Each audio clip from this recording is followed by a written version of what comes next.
มื้อนี้สิพาไปกินไก่หม้อฮ้อนเจ้าดังลูกค้าบอกเลยว่าเจ้านี้แซ่บมาทุกครั้งต้องแบบเบิ้ลเข้า3 จาน4 จานเดี๋ยวเรามาเบิ่งเมนูเนาะประมาณนี้เลยอันต่อไปนี่สำคัญสุดนี่จะมีเบียร์ของมา นี่ฟดบอแบบนี้เลยเป็นแต่แซ่บทุกคนนี่มันมาแบบนี้เลยเด้อเดือดมากเมนูเบิ้ลเข้าอีหลีตัวนี้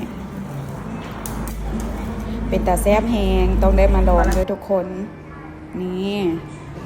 ฟดบอินฟูหน้าไม้ว่าสันเดผ้ากับโบเป็น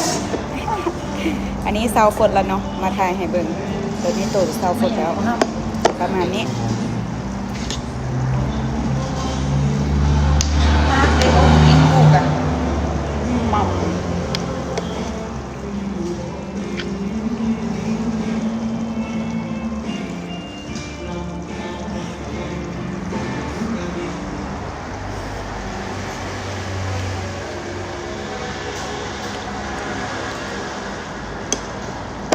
เจ้าก็ต้องไปบอกอันนี้มันไส้